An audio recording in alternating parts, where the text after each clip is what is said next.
Olá, meus queridos. Estou feliz por tê-los em meu canal Belas Histórias. Desejo que gostem de assistir. Escreva um comentário sobre nosso trabalho. É importante para nós. Obrigado a vocês. Isso aconteceu em uma hora em que os galos ainda não haviam cantado no vilarejo de Pompeia. O sol ainda estava prestes a se levantar no horizonte, iluminando seu azul com um dourado desbotado, e o orvalho cobria densamente tanto o prado alagado pelo rio quanto as bardanas no pomar. Venha, vamos embora. John segurou a mão de sua jovem esposa e a puxou para fora do feno e para o quintal. A jovem ficou ali como uma boneca quebrada e não queria ir a lugar algum?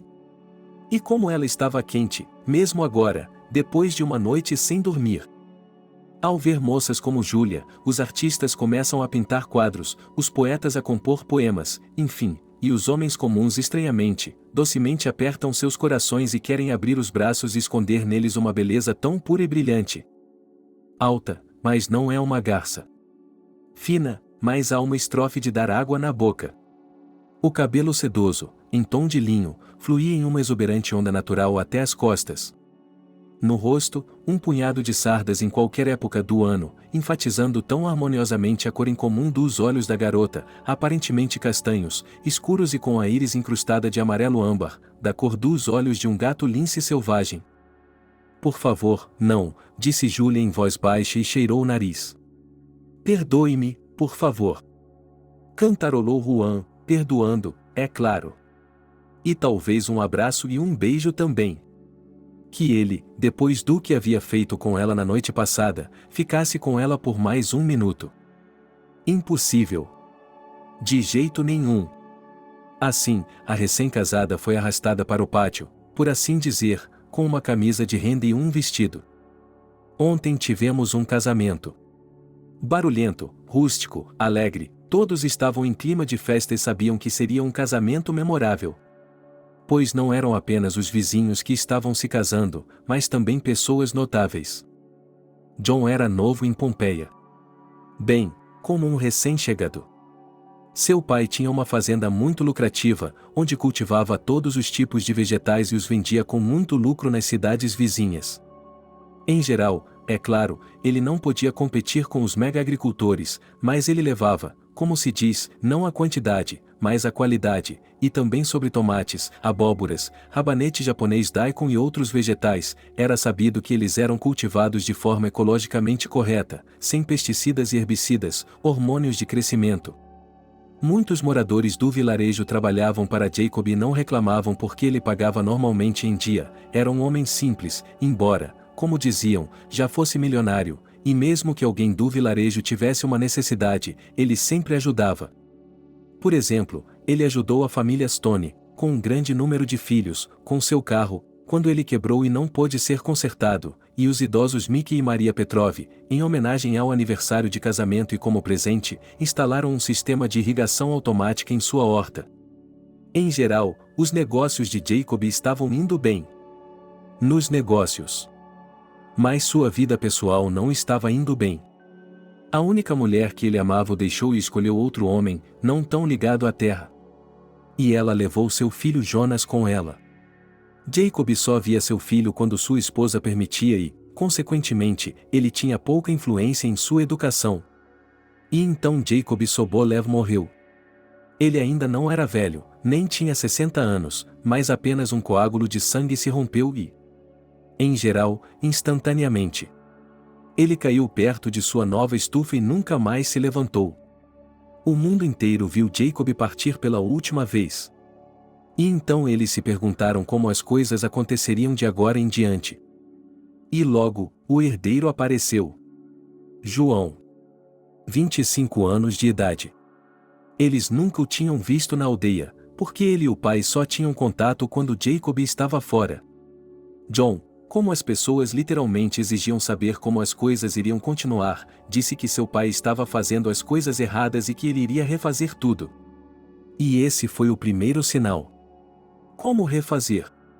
O quê? O que vai acontecer com os empregos das pessoas? John disse que isso não era da conta dele, mas sim das pessoas da cidade. Em geral, o John não era muito querido. Ele parecia estar tentando entrar no negócio do pai, mas você tinha a impressão de que ele estava o mais longe possível da agricultura, tão longe quanto o criador de javalis local chamado Truffle está dos acontecimentos sociais em Mônaco.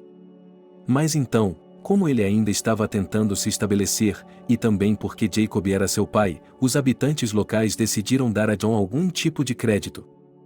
Ele se mudou para a casa de Jacob. A propósito, não era uma mansão, mas uma casa comum, mas muito boa. E então soube-se que John iria se casar com Julia, a filha de Selena. E foi estranho. E compreensível ao mesmo tempo. É que Selena era um local muito especial. Seus pais eram o tipo de trabalhadores esforçados de que Pompeia se orgulhava, pessoas que haviam batido recordes nos campos e na fazenda com vacas leiteiras. Mas Selena, que cresceu, por sinal, em uma beleza escrita, decidiu que isso não era com ela. E foi para a cidade. E foi para a cidade, para se tornar modelo e, quem sabe, até atriz ou cantora. E, em princípio, ficou claro para todos que, com tanta ambição e tanto zelo, bem, não muito jovem, bonita e estúpida para entrar para a história. E foi o que aconteceu, a julgar pelo fato de que, menos de um ano depois, Selena estava de volta. Quieta e com uma barriga enorme. Então ela voltou à cidade novamente. E todos pensaram que, depois de dar à luz, ela se livraria do bebê lá. Quero dizer, ela o daria a um orfanato. Mas Selena voltou novamente. Com sua filha. Trouxe muitas coisas para ela, um carrinho de bebê, roupas e tudo mais. E, embora Selena não compartilhasse com ninguém as nuances de sua vida pessoal e seus pais também mantivessem silêncio, os moradores não tinham escolha a não ser pensar que, provavelmente, o pai de Julia não quer tomar Selena como esposa, mas sua filha está disposta a apoiá-la conscientemente. E ainda assim, os conterrâneos chegaram à conclusão de que Selena havia mudado muito firmemente. Silenciosa, retraída. Mas qual foi o motivo? Todos eles decidiram se afastar da alma humana. E, aos poucos, foram se acostumando. Mas continuavam a notar as coisas novas que aconteciam com Selena. Então, desde seu retorno, ela gostava de ler não histórias de amor, mas coisas sérias sobre filosofia, história, estudos culturais. E na casa de Selena você poderia encontrar todos os tipos de coisas místicas. Um apanhador de sonhos? Uma bola de cristal? Migalhas de tijolos espalhadas na soleira e nos peitoris das janelas? Um monte de penas pretas no meio da mesa em vez de um ramo de flores em um vaso? Bem, ela tinha todos os tipos de coisas em sua casa. E, surpreendentemente, até mesmo os pais de Selena não se importaram com isso. E se alguém começasse a fazer perguntas? Isso a incomoda? Isso a incomoda pessoalmente? Essa foi a pergunta que o interrogador fez. Qual foi a resposta? Afinal de contas, nem Selena nem seus pais jamais haviam dito algo que levasse alguém a suspeitar que eles eram cultistas. Era só que, de repente, as pessoas estavam um pouco estranhas. Mas era uma época especial, o início do novo milênio. Ou seja, uma época em que não havia tempo para olhar demais para estranhos e bisbilhotar os segredos de outras pessoas, mas para lidar com seus próprios problemas. E era assim que a família de Selena vivia. Seus pais aposentados, brincando tranquilamente no pomar. E a filha, Julia. Ah, como ela cresceu bonita! Uma excelente aluna. Os professores não se cansavam da criança inteligente. Mas Julia tinha um problema. Ela cresceu quieta. Ela nem sequer tinha amigos. Brincava com ela mesma. Quase ninguém com quem se comunicar. E quando ela entrou na idade da adolescência, e depois se tornou uma menina, ela começou a parecer ainda mais, bem, um pouco tola. Porque ela podia ouvir alguém dizer algo por um longo tempo e não responder imediatamente. Porque ela não deixava ninguém tocá-la, ou seja, o contato físico com pessoas que não fossem membros de sua própria família aparentemente lhe causava algum desconforto físico. Mas Julia foi perdoada. Porque ela era gentil, calma e Quando ela estava por perto, o sol parecia brilhar com mais intensidade. Ela era uma garota tão especial e positiva. Os rapazes da região, é claro, a observavam, mas ninguém se arriscava a começar um namoro. E então, quando Julia completou 18 anos, John se mudou para a vila para cuidar de sua herança. E qual não foi a surpresa dos habitantes de Pompeia quando se soube que ele queria se casar com Julia? E Selene aceitou. É isso mesmo, disse o vovô Steve. Ela também não teve sorte, mas pelo menos conseguiu uma boa vida para a filha. Que sorte! Contestou Natalie. Ela e Mickey estavam conversando enquanto estavam na fila da loja. Julia nem sequer conhece John. Ela está sempre em casa sob a supervisão de Selena. Não, ir ao correio e à loja não conta. Não, isso não é normal. Não é possível que ela esteja apaixonada por esse John. Sim, ela está, Natalie franziu os lábios. Todos vocês sabem que ele é um garoto da cidade, só isso. Ele veio para brincar com os negócios do pai do homem morto. Anotem minhas palavras, ele nos surpreendeu com sua abordagem inovadora. Ele nos colocará no mundo com essa abordagem, e tudo o que meu pai ganhou irá à falência. Mesmo assim, o casamento foi realizado. A noiva usou um vestido branco como a neve, lindo e exuberante, como uma princesa de um conto de fadas. O noivo pagou. O noivo pagou. Julia estava tão linda. E o que aconteceu na manhã seguinte ao casamento? Ninguém esperava uma reviravolta dessas. Não sem dificuldade, mas eles atravessaram a rua, desceram um pouco.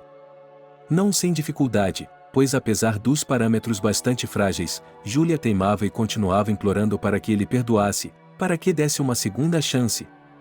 Mas John era inexorável. Ele não precisava de uma namorada tão defeituosa. Bom dia, a voz dela de repente o tirou de seus pensamentos decepcionados. Droga! Não havia luz, não havia amanhecido, e lá estava a vizinha Natalie saindo de seu jardim, onde estava cavando em um canteiro de peonias. Olá, disse ela, e voltou seu olhar curioso para Julia. Bom dia, John cerrou os dentes, agarrou a esposa pelo cotovelo e a arrastou para longe. Lá estava a casa da sogra. Ele bateu na porta com o punho. Selena! Ele gritou. E olhou para trás. Não, Natalie estava olhando para ele com todos os seus olhos. E ela era uma fofoqueira famosa. Mas, por outro lado, John percebeu que havia entregado sua esposa, e que isso viria à tona de qualquer maneira. E ele não dava a mínima. Ele não se importava com Cranberry Top, cujos habitantes pareciam ancorados em seu passado e queriam viver em paz e contentamento, como se o tempo tivesse congelado. Mas John percebeu que isso era impossível, tudo estava mudando e ele não tinha nada a ver com isso. E como ele era indiferente à opinião daqueles que logo começariam a falar muito mal dele. E, além disso, sobre assuntos não relacionados à sua situação familiar. Finalmente, o portão do outro lado se moveu e Selene olhou para fora. O que há de errado? Sua filha é um tronco, gritou John e empurrou Julia, que finalmente havia parado de fungar e rugir, para os braços da mãe. Depois, xingando em voz alta, ele bateu o pé para trás. Que absurdo esse casamento tinha se tornado. Não, ele não precisava de uma louca como esposa. Ele deveria ir à cidade hoje e pedir o divórcio. E depois? Para finalmente lidar com essa herança, que já é como um osso em minha garganta. O que vou fazer com você? Perguntou Selena enquanto carregava a filha soluçando do quintal para casa. Não é minha culpa. Eu queria que tudo ficasse bem. Eu era como você me ensinou. Julia estava à beira da histeria. Ela olhava impotente para a mãe, sentia-se traída. Suja. Ela se sentiu quebrada. E ela não entendia mais nada, onde estava a razão. Se sua mãe era sua autoridade e guia em um mundo vasto e perigoso, de repente estava tão diferente. tinha que estar errado. Selene suspirou e esfregou as têmporas com uma dor de cabeça cansada e horrível. Ainda assim, seria estranho em sua vida se não doesse. Ela só tinha que fazer o que eu disse. E a algumas casas de distância de onde a conversa entre mãe e filha estava acontecendo, John estava fazendo as malas. Ele estava colocando o essencial em sua mala e cerrando os dentes, tentando afastar o gosto residual de uma noite de núpcias ruim? Não, eu não esperava a mágica da parte dela. Mas, de qualquer forma, ele só queria uma boa moça para se casar. Modesta, pura, que não fosse ávida por riquezas materiais. Em suma, não como a mulher que sua mãe era. E, pela enésima vez, esse pensamento o assaltou e, ainda assim, ele foi privado de tão pouco quanto o direito de chamá-la simplesmente de uma mãe. Não, Kate exigia que ele, um garotinho que mal havia tirado as fraldas, a chamasse pelo primeiro nome. E, no início, isso era até fácil e familiar? Mas, à medida que crescia, John se rebelava: por que você não pode chamá-la de mamãe? Todas as crianças do playground tinham uma mamãe. Samuel não tinha uma, mas sua avó o criou, e sua mãe morreu. Mas isso ainda era incompreensível. Somente quando Kate foi ao seu lado e explicou que esse tratamento o fazia se sentir velho, de segunda categoria. Era muito ofensivo. Mas as palavras severas de sua mãe, às vezes apoiadas pela força física, rapidamente o ajudaram a internalizar as novas regras. Jonas havia se esquecido de como era chamar a loira alta e elegante de uma mãe. Ele se dirigia a ela respeitosamente como o Kate, ou até mesmo o eu se sentisse, em seu instinto infantil, que ela estava de bom humor. Somente mais tarde, quando já era adolescente, John percebeu por que todo aquele espetáculo era necessário. É que os convidados de Kate às vezes iam ao seu luxuoso apartamento duplex. Às vezes, eles a buscavam e entregavam um buquê de flores, que ela deixava em casa, dizendo a John para parar as hastes das flores e colocá-las em um vaso.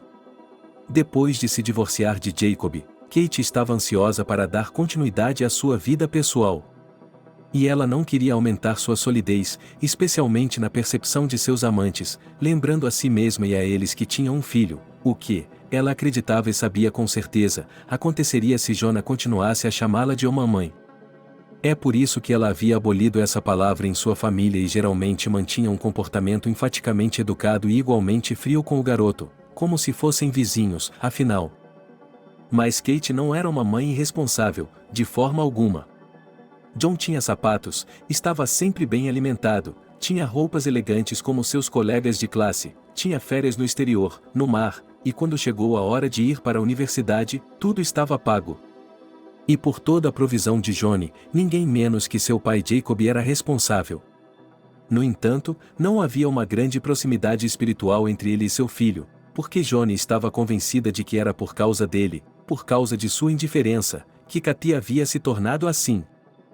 Aos 18 anos, John estava convencido de que não amava, não respeitava sua mãe? Ele viu e entendeu que ela não estava nem mesmo procurando por amor, mas por amantes lucrativos. Ela estava procurando por um homem que pudesse simplesmente proporcionar a ela o estilo de vida a que estava acostumada. A mãe de John já havia sido o que se chamava de o socialite. Mas não porque ela tivesse pais influentes ou qualquer sucesso próprio, mas simplesmente porque ela ainda era jovem e bonita, e tinha aprendido a se exibir com sucesso onde quer que encontrasse homens ricos. Um deles havia se tornado seu patrono. Depois, ele foi substituído por outro homem de negócios. E depois houve um caso com Jacob, que Kate esperava atrair para sua teia com sua gravidez. Não deu certo. Quer dizer, deu certo, mas Jacob se mostrou um osso duro de roer, não querendo esbanjar dinheiro com a esposa e deixar a cidade de vez para se mudar para a cidade. Então, o divórcio veio. Aos 18 anos, Katy estava perdendo cada vez mais, pois ele, não sem se regozijar, percebeu o quão competitivo era esse estranho mercado de noivas e amantes. Katy estava se desesperando um pouco mais e ninguém seria necessário. E assim, em algum momento, ela se casou com o proprietário de uma cadeia de lojas de cheburete na costa do Mar Negro. E foi para lá. E o filho? Você é um menino grande. Essas foram as únicas palavras que ela disse a John quando ele chegou em casa da universidade e a encontrou fazendo as malas. E, embora o garoto não tivesse se aproximado mentalmente de sua mãe antes, agora, de alguma forma, ele se sentia bastante solitário. Ele ficou no apartamento, cujo aluguel ainda era pago por seu pai. Ele continuou a estudar e se formou na universidade. Depois, por meio de conhecidos de seu pai, conseguiu um emprego. Sem experiência de trabalho, mas logo se tornou um chefe.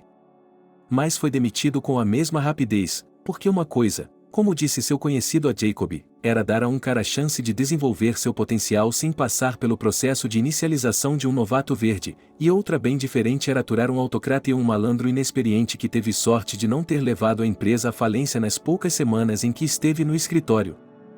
Jacob disse ao filho: "Não, rapaz, vamos fazer as coisas corretamente." John achava que seu pai era tão indiferente com ele quanto sua mãe. Assim, Jacob foi embora. John assumiu o controle de seus negócios e se envolveu imediatamente, porque a agricultura não podia esperar. E, no início, tudo parecia ir bem, mas... então tudo deu errado. De alguma forma, eu perdi esse momento. Mas mesmo antes de ficar claro que o negócio, que seu pai havia construído e mantido à tona por tantos anos, havia chegado ao fim, John decidiu que queria se casar. E por que não? Cansado de ficar sozinho. Cansado de passar seus dias e noites com garotas que, na verdade, eram cópias mais novas de sua própria mãe? John às vezes se perguntava por que ele tinha aquelas garotas. E ele nunca encontrou uma resposta. Simplesmente acontecia. E então ele a viu, Julia, e percebeu que ela era um sonho. Não era mimada, era pura. Ela daria uma boa esposa. Então ele foi até a casa de Selena e Julia e pediu a mão de sua filha em casamento. E até mesmo os mais velhos, ou seja, os avós de Julia, pediram permissão. Em geral, John entendia perfeitamente bem que, no mundo moderno, o principal é o consentimento da moça para o casamento e, por isso, logo no início procurou Julia. Mas ela, depois de ouvir sobre o amor à primeira vista deles, respondeu, como a mãe diz. Então Juan foi embora com Selena. E então? Sim, ele percebeu que Julia não era uma garota moderna, estava preparado para a timidez, o constrangimento. Mas não para tamanha loucura. Essa loucura mostrou os dentes e figurativamente mostrou seus olhos brilhando no escuro quando chegou a hora da primeira noite de núpcias. "Você vai me proteger, não vai?" perguntou Julia. Ela estava sentada de roupão e camisola. Usava o cabelo solto e cobria sua figura sedutora com uma capa de seda. John, é claro, estava pronto para proteger. Embora ele não entendesse do que. Mas ele estava pronto. Ele se sentia como um cavalheiro. "Estou com tanto medo", Julia bufou. "Ele quer me encurralar." Quem? John não entendeu, que estava começando a se cansar dos gemidos dela sobre como estava com medo. Julia estava dizendo algo estranho sobre como sua mãe havia lhe prometido que isso não a afetaria. Que eles não a levariam embora. Que eles não a levariam embora. Quem não a levaria? John não percebeu imediatamente que se tratava de Arnold. Quem levaria? O jovem marido sentou-se na cama ao lado da esposa. Quando ela estava se aquecendo, lá estava ele. "Um demônio", respondeu Julia, e ergueu os olhos brilhantes e bonitos para ele. "Uma piada de mau gosto", disse John. "Ele está sempre procurando por mim", disse Julia. "E você me pegou." "Você não está brincando?" perguntou John, e ele se sentiu um pouco desconfortável. "Você sabe o que? Bem, os vampiros, os ghouls, não existem?" "Mamãe diz que existem." "Pelo menos um", disse Julia e baixou os olhos. John engoliu nervosamente. Que reviravolta! Que surpresa! Para ele, a sogra parecia ser uma pessoa correta, moderna e sem problemas. Um pouco estranha, mas, no geral, ela era toda certinha. E a loucura havia se instalado na cabeça de sua noiva também. E o que fazer a respeito disso? Ele se perguntou. Júlia, disse ele, e colocou o braço em volta dos ombros dela. Conversaremos pela manhã, ok? Venha até mim. Não tenha medo, ninguém vai machucá-la. A jovem esposa era como um pedaço de madeira mergulhado na água fria do rio. Ela congelou quando ele a abraçou e fechou os olhos com força, enrugando todo o rosto. Júlia? John a chamou confuso. Faça o que tem que fazer, a garota exalou, e John estava quase dividido entre dois sentimentos diferentes. Primeiro, ele estava rindo, a ponto de entrar em histeria nervosa. Em segundo lugar, ele estava com raiva. Por quê? Que bobagem uma garota de 18 anos está falando. É como se ela tivesse sido criada no meio da taiga e não sentisse nada por ele. Houve também uma terceira irritação ensurdecedora e a percepção de que ele havia sido enganado. Isso veio depois que Júlia acrescentou que todo o seu amor carnal é sujeira, impureza, mais uma vez sujeira e impureza que mancha o corpo humano e, então, ele é presa fácil para todos os tipos de maldade. E o demônio certamente virá. Chega disso. John conversou com sua jovem esposa por 1 hora. Depois, mais 1 hora e mais outra. Em seguida, ele fez chá e sentou-se nervosamente tomando-o, olhando para ela com tristeza. E ela ficou sentada com o olhar trágico de uma donzela prestes a ser sacrificada. E nada de bom resultou da conversa. Ela estava surda às palavras dele sobre como tudo poderia ser normal, que ele a amava e... Não, ele estava mentindo. Não, ela estava mentindo. Ele não a amava. Ele achava que ela era uma pechincha, mas... Parece que qual é o problema de dizer que a amava? Não doía e ele esperava que ajudasse. John até tentou instintivamente aliviar a tensão e a rigidez dela, ou seja, tentou beijá-la, mas...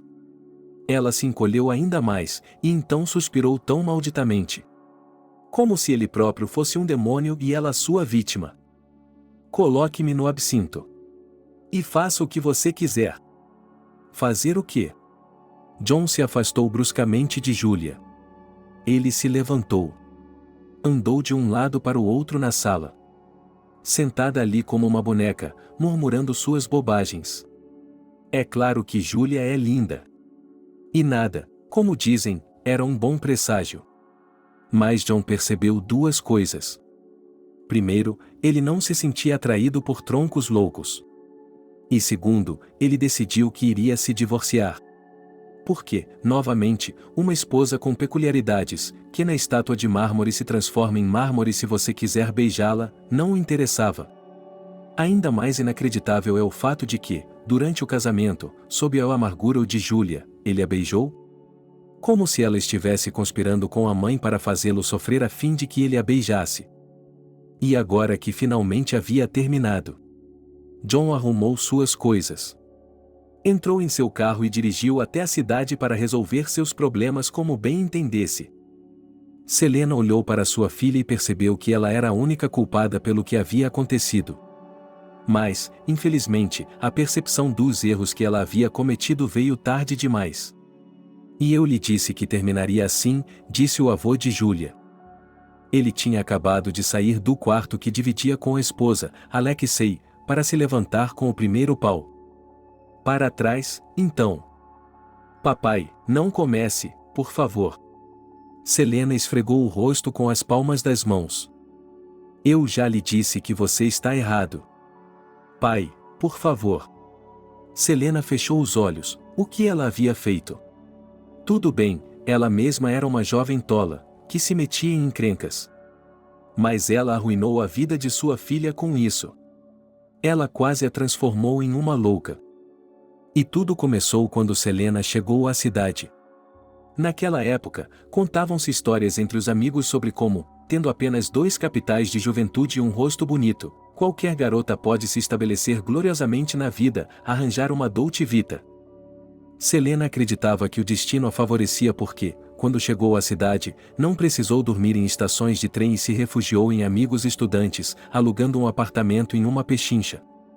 é verdade que apenas um deles aderiu a essa estratégia, ou seja, todas as riquezas do mundo para olhos bonitos eram para conseguir. 3 outras garotas estavam indo estudar para se tornar professoras, cozinheiras, cabeleireiras e criadoras de animais. De jeito nenhum. Riu Ariana, a inspiradora, quando, no final da tarde, elas se sentaram secretamente na cozinha para tomar chá. As outras meninas já tinham ido para a cama porque estavam seguindo o regime. Estudando muito. Trabalhavam em paralelo. Em geral, elas estavam tão certas, é nojento. Ariana piscou, desembrulhando um pacote brilhante de muffins de chocolate e tomando chá com coisas deliciosas de suas amigas. Foi uma pena compartilhar. Eu conheço uma pessoa e ela conhece outra. De qualquer forma, Ariana balançou a caneta com suas longas unhas vermelhas. Vamos amanhã. Oh, disse Selene e segurou sua xícara de chá com mais força, como se fosse um escudo. Tem certeza de que vai dar tudo certo? Dizem nos jornais. Dizem sobre os que estão na autoestrada, disse Ariana com seriedade. Eles são pegos por todos os tipos de maníacos. E onde você já ouviu falar que um maníaco milionário foi pego? Aqui, é a mesma coisa.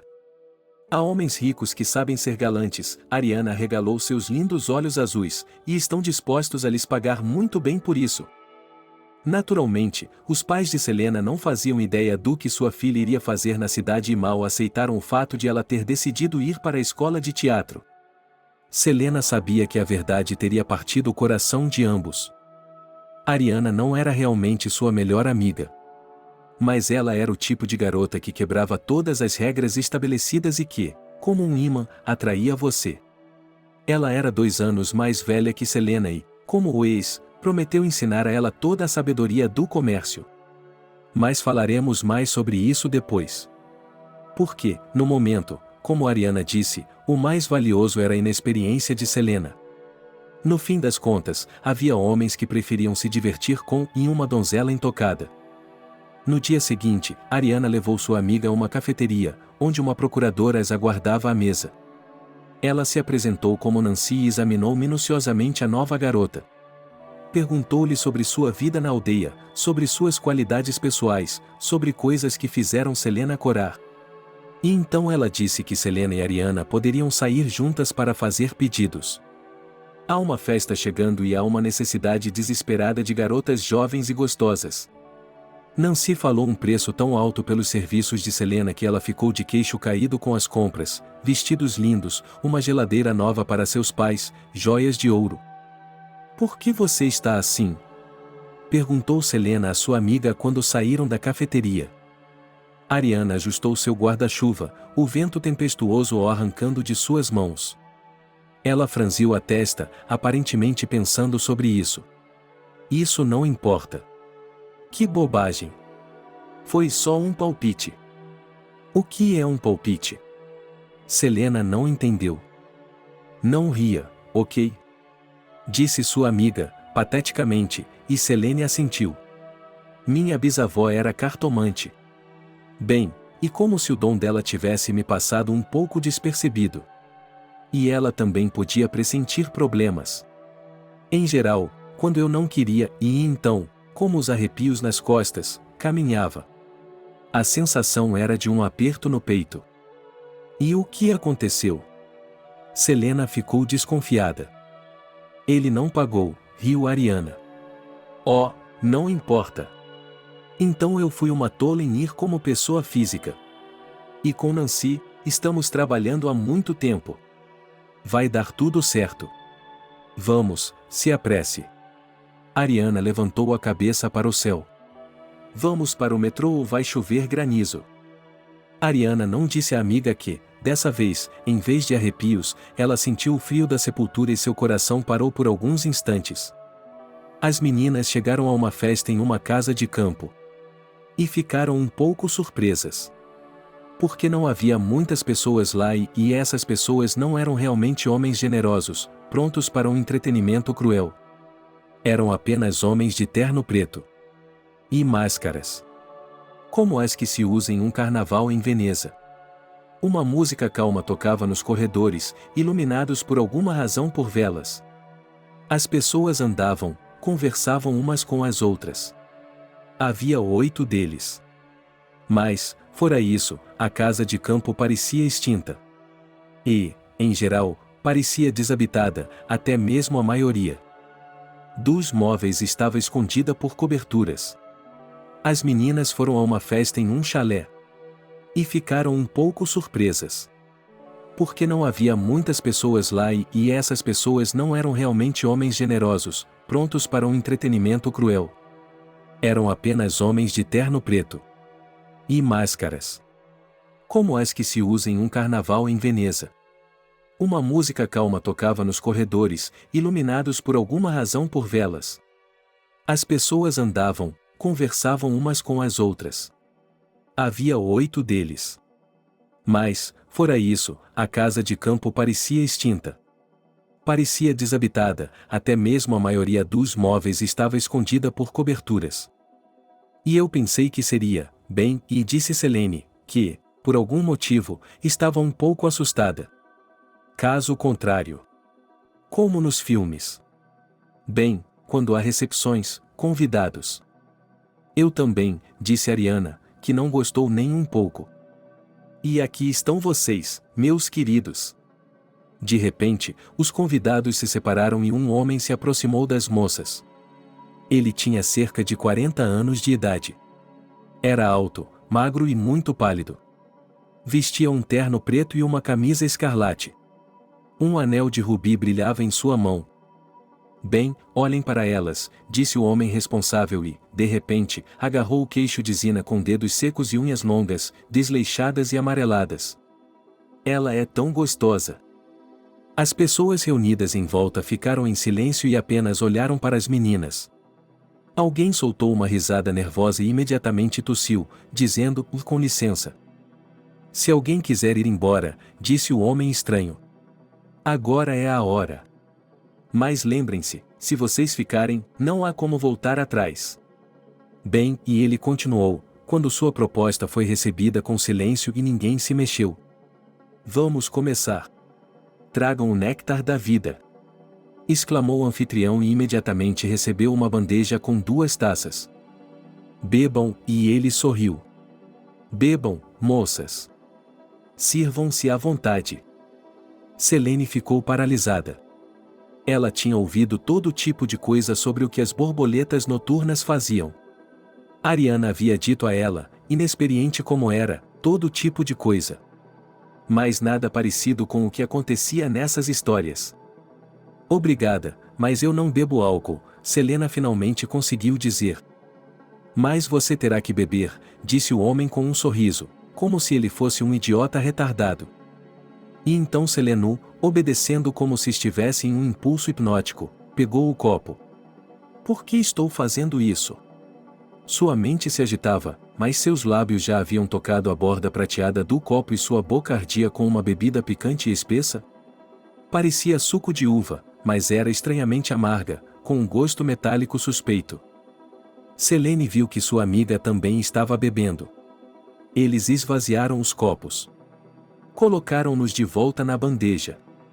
Selena estava prestes a perguntar o que estava acontecendo e quando elas iriam trabalhar, mas então... Ariana. Ela arregalou os olhos e caiu no chão. Selene gritou e imediatamente se inclinou sobre ela, sacudindo-a e gritando, chamem uma ambulância. Chamem uma ambulância. Ela gritou, olhando suplicante para os presentes. Ajudem. Façam alguma coisa. Mas eles apenas olhavam. Com indiferença ou com uma estranha curiosidade. Eles se aproximaram. Cercada. Deixe-a, disse o mestre com genuína simpatia em sua voz. Deixe-a e aceite seu destino, criança. O que? O que? O que você está? Do que está falando? Selena, soluçando, passou rímel no rosto. Não. Ela gritou quando um dos homens, um homem grande, alto e careca, agarrou-a pelas axilas e a puxou para cima. Veneno. Havia veneno em um dos copos, explicou o professor calmamente à garota. Você poderia ter bebido, não sua amiga. Mas ela teria morrido de qualquer maneira. E então? Se você estiver viva. Então. Os dedos dele alcançaram novamente. Selene balançou a cabeça, mas os dedos com garras dele se cravaram com força sob sua mandíbula, pressionando seu pescoço. Você foi escolhida, criança. Você foi escolhida para um grande propósito. Alegre-se. Tudo o que aconteceu em seguida se tornou um pesadelo para Selene. Ela perdeu a noção do tempo. Ela tentou negar seu próprio corpo, para o qual parecia não haver limite para a dor e a agonia. Ela desejava perder a consciência. Mas não conseguia. Era um pesadelo sem fim que ganhava vida. Um pesadelo que trazia à vida o que ela pensava ser lendas, histórias de terror. Mas então. Estava tudo acabado. Selena se lembrava da luz que subitamente invadiu a casa. Muita luz.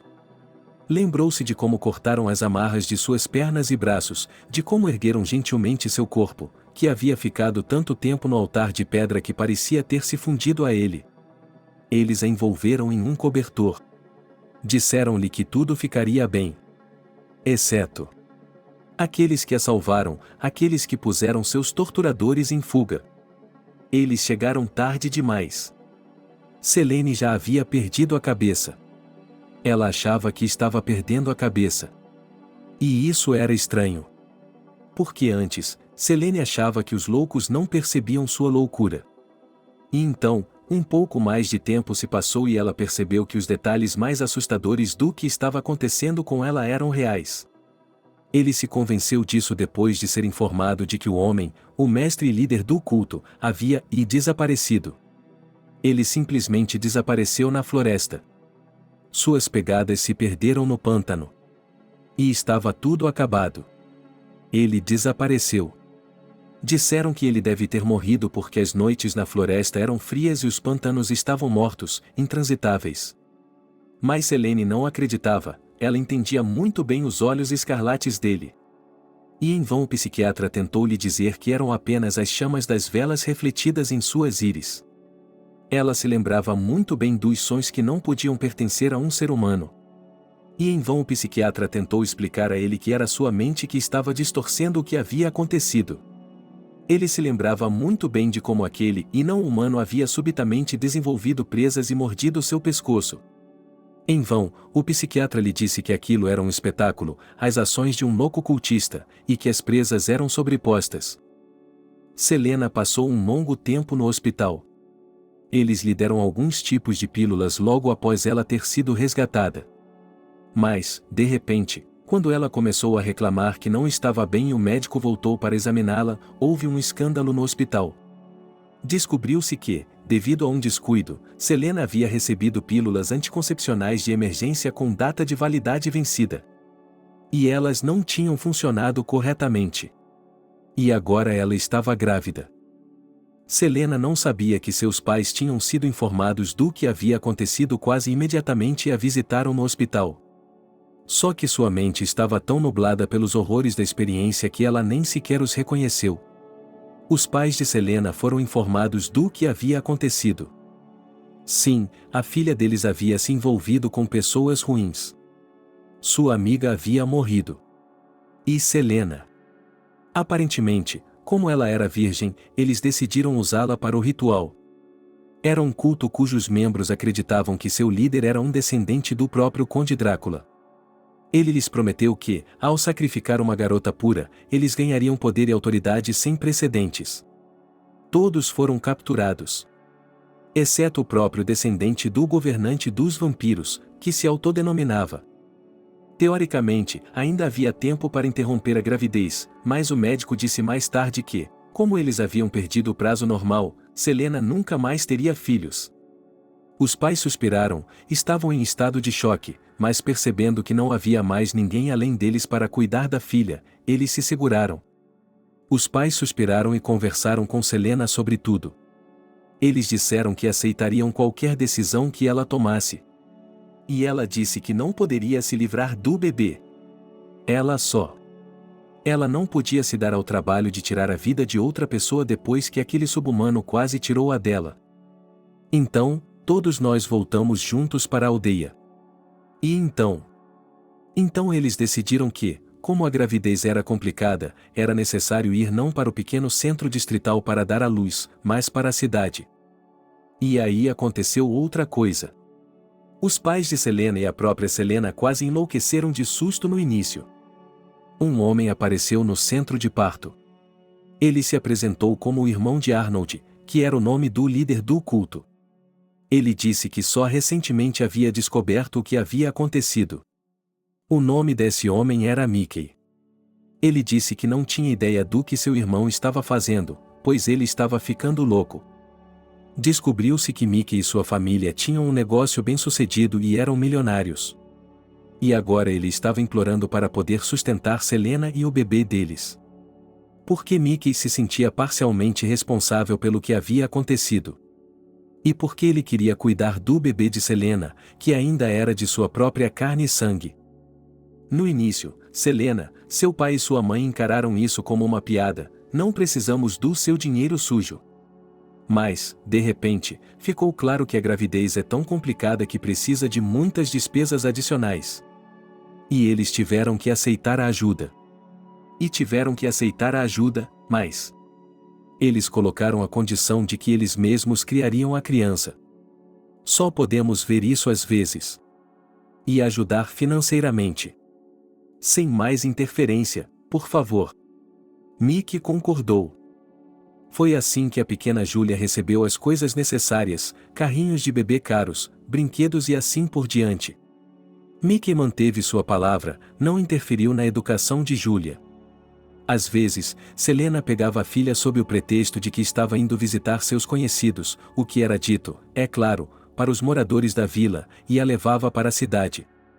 Lá elas visitavam Mickey. Depois, voltariam para. Mickey percebeu tarde demais as estranhezas no comportamento de Selena e na maneira como ela havia criado Júlia. Mas o que ele poderia fazer? Pegar a garota de volta à força? Como? Ele poderia, em teoria, mas até certo ponto, ele acenou com a mão, pensando que tinha pouco direito moral para fazer isso. E ele criou Selena Júlia de acordo com a maneira como sua própria visão de mundo havia mudado, transformada ao longo dos anos. Nos primeiros anos, Selena realmente acreditava no que lhe era dito por pessoas sérias, o mesmo médico psiquiatra do molde, Arnold era louco, não um gol. Mas, então, a atenção de Selena começou a se prender cada vez mais em programas de TV que falavam sobre misticismo, teorias da conspiração e tudo isso era encontrado como confirmação oficial. Ela leu sobre isso nos jornais. E não deu ouvidos ao que seus pais diziam: é tudo pseudociência. Então, de acordo com vocês, todos estão mentindo? Selena perguntou com um olhar sardônico e balançou a cabeça: eu sei a verdade. E, pouco a pouco, Selena começou a colocar ideias especiais na cabeça de sua filha. A menina cresceu com contos de fadas. O que há de tão especial nisso? Exceto pelo fato de que os contos de fadas de Selena geralmente não tinham censura. Eles eram cheios de arrepios primordiais e o bem neles nem sempre vencia. E se outras crianças em algum momento começaram a perceber claramente onde estava a verdade e onde estava a ficção, Júlia cresceu com a confiança de que o mundo ao redor está cheio de tudo. Somente as pessoas ao seu redor são tão estúpidas que preferem não perceber isso, porque a verdade é assustadora demais para ser conhecida. Mas ela e sua mãe são corajosas.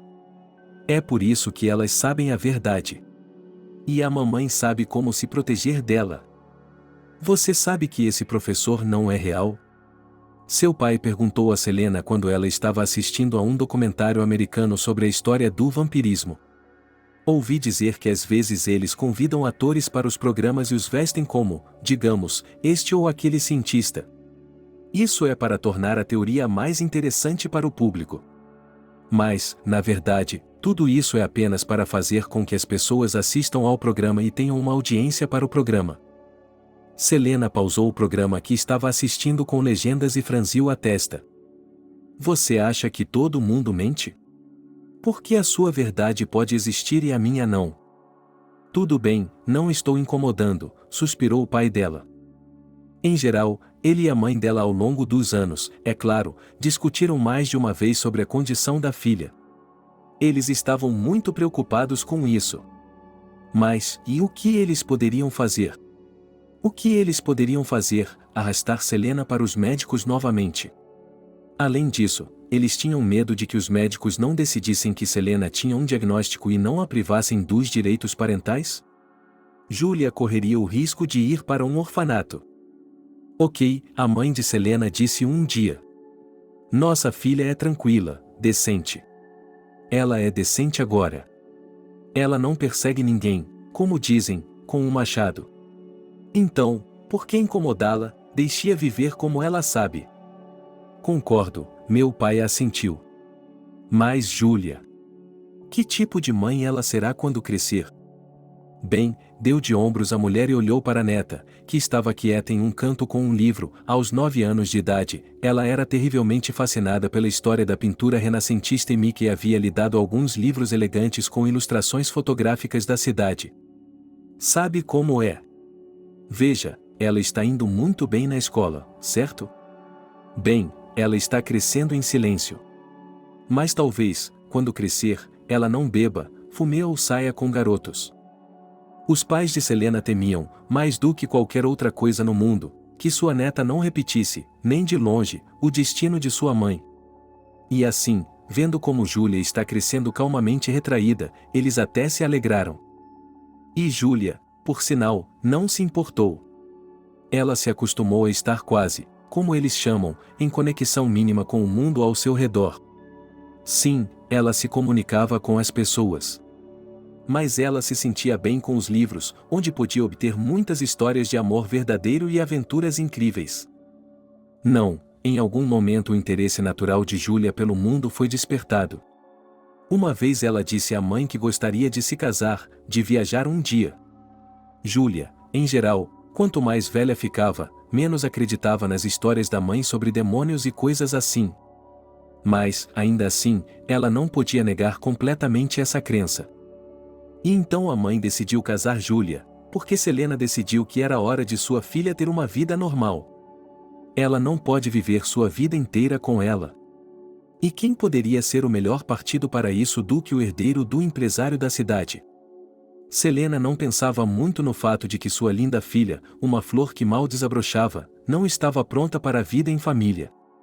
O fato era que, aos 18 anos, Julia tinha uma ideia muito vaga do que era o amor físico entre um homem e uma mulher. Ela não era estúpida nesse sentido, mas isso lhe parecia uma sujeira, um vício, um insulto ao corpo feminino. Mas ela também entendia que tinha de se casar ou seria uma tola e uma perdedora? Sim, esses pontos de vista coexistiam na cabeça de Selena, que queria proteger sua filha do mundo e consertar seu destino. Julia não amava John. Ela apenas. Bem, ela achava que sua mãe sabia o que era melhor para ela. Ela até ouviu o aviso de sua mãe de que deveria fazer o que seu marido lhe dissesse para fazer. Mas ela não conseguia. Assim que ficaram sozinhos, Julia teve um colapso nervoso. Ela não conhece esse homem. De repente, Julia se lembrou da história de sua mãe de que, assim que uma menina perde sua inocência, ela se torna vulnerável às forças do mal. E naquela noite, quando seu jovem marido estendeu a mão para ela, Julia sentiu um medo sincero de ser visitada pelo demônio que sua mãe às vezes dizia. O fato é que, às vezes, Selena tinha. Bem, ataques. Às vezes, ela tinha pesadelos, quando deixava de tomar os sedativos por um tempo. E então ela pulava da cama no meio da noite gritando e começava a se lamentar dizendo que ele era um demônio, o herdeiro de Drácula, que queria encontrá-la. Ele estava atrás dela. Ah, quero dizer, não ela, mas a filha dele, ele quer a Julia. E assim, como resultado dessa estranha mistura das consequências da educação e da falta de amor e de qualquer simpatia forte, Julia não pôde passar sua noite de núpcias honrosamente nos braços de seu marido. Foi assim que ela voltou para casa. E agora Selena finalmente se deu conta do que havia feito, de como estava errada. Em geral, ela chegou a essa conclusão lentamente. Como isso aconteceu? Não foram os psicólogos ou psiquiatras que a ajudaram, foi apenas que um dia Selena olhou para trás em sua vida e... O que ela viu lá? Sim, um desastre. Você não desejaria isso a um inimigo. Mas... havia uma família por perto. Ele tinha uma filha. E a criança não era uma lembrança de horror. Selena havia amado a criança com todo o seu coração desde o primeiro momento em que a segurou em seus braços. Era como se, durante uma certa parte de sua vida, Selena tivesse usado óculos em seus olhos, não apenas sombreando, mas distorcendo a realidade. E agora eles haviam caído. De repente, ela se deu conta, com uma clareza estonteante, do que havia feito. Ela havia permitido que a loucura tomasse conta dela. Ela havia mergulhado sua própria filha em suas profundezas. Não, as superstições de Selena não haviam desaparecido completamente. Mas elas haviam se enfraquecido o suficiente para que ela percebesse a realidade com maior ou menor clareza. E então, em uma tentativa de consertar o destino de Julia, Selena empurrou para os braços de um homem que ela nem conhecia. No entanto, Selena achava que isso poderia ter sido uma coisa boa, porque antigamente era normal se casar assim, de acordo com a vontade dos pais. E muitos deles acabaram se tornando casais felizes. Mas tudo bem. Então, tenho apenas uma sugestão, disse o pai de Selena. Nós somos idiotas. Levamos as coisas ao limite.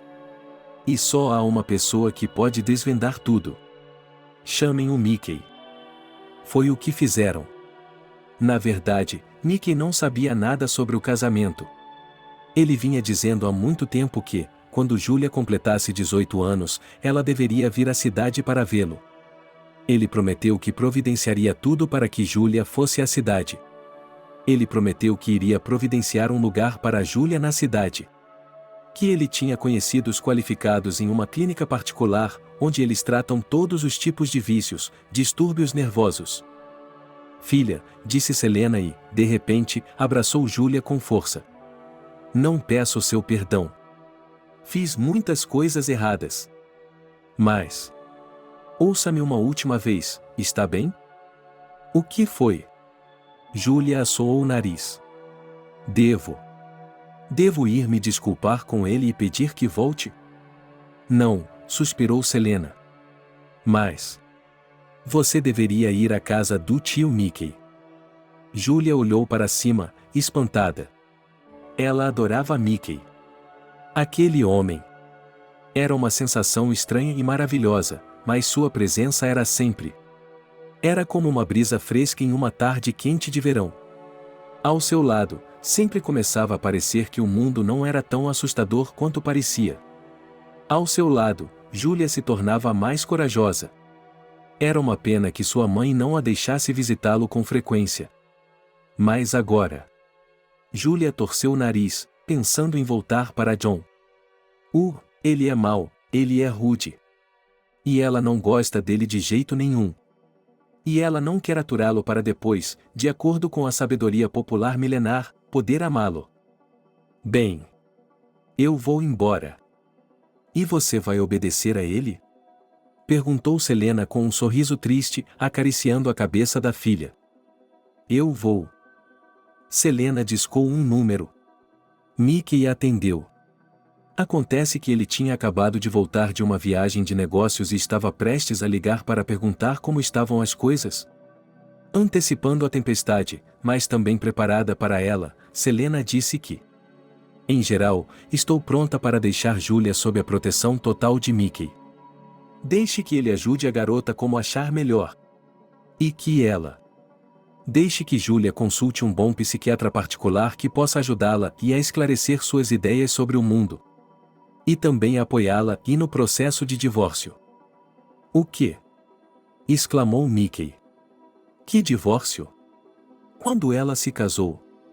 Sim, acrescentou ele, depois de ouvir a explicação confusa e breve de Selena. É a primeira vez que eu gostaria de ter deixado uma garota sob seus cuidados. Eu poderia tê-la pego de volta, se tivesse tido a chance. Bem... ela é minha sobrinha, eu o ajudarei.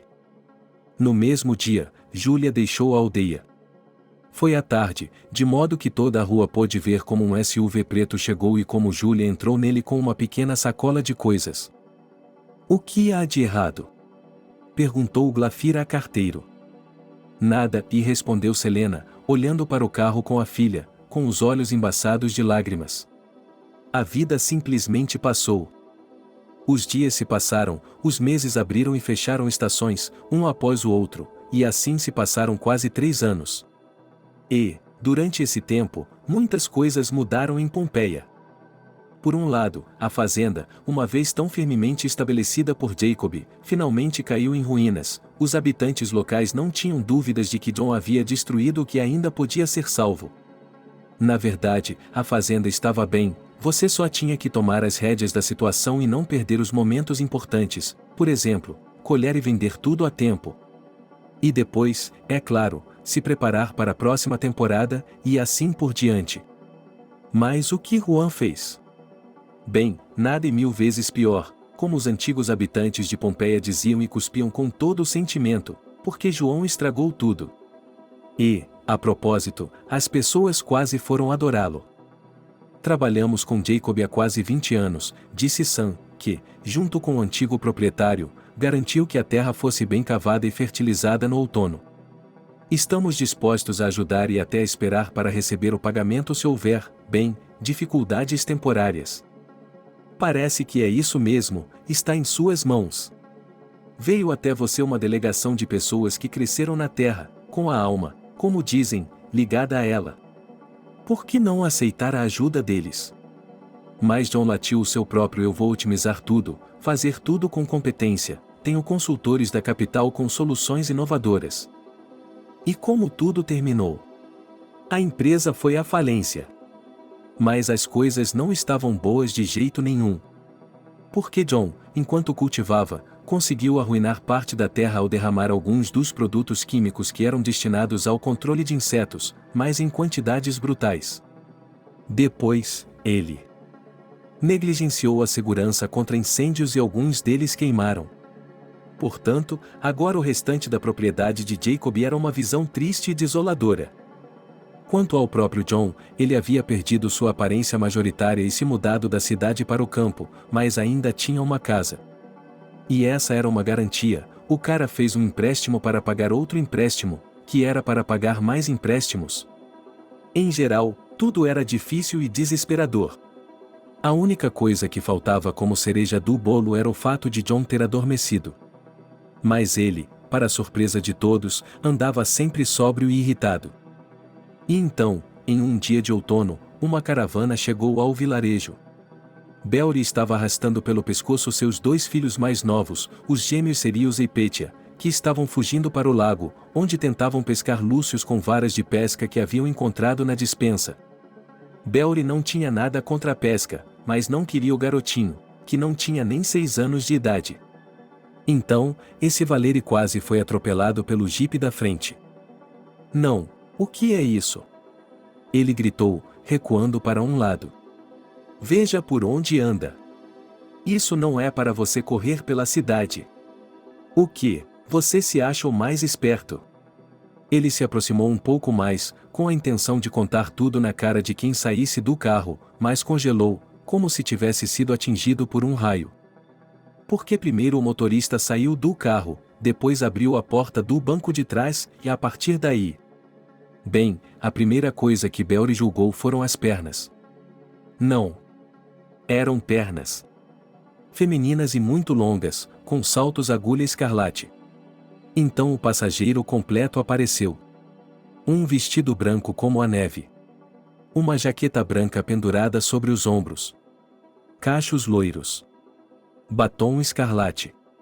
Com um gesto elegante e descuidado, ele tirou os óculos escuros. Olá, Belry. Não pode ser, pensou o pai de muitos filhos, que seja ela. Júlia? Ele perguntou surpreso. Ela sorriu de forma calorosa, brilhante e aberta como sempre. Será que mudei tanto que eles não me reconheceram? Belry balançou a cabeça, ele não havia mudado, ela ainda era a mesma garota. E ainda assim. Agora ela era uma mulher, espetacular, como ela. Beori percebeu, qual é a palavra para uma senhora em uma revista de moda, ou em uma série de TV sobre a vida de milionários. De fato, fazia anos que não se falava nada sobre Júlia.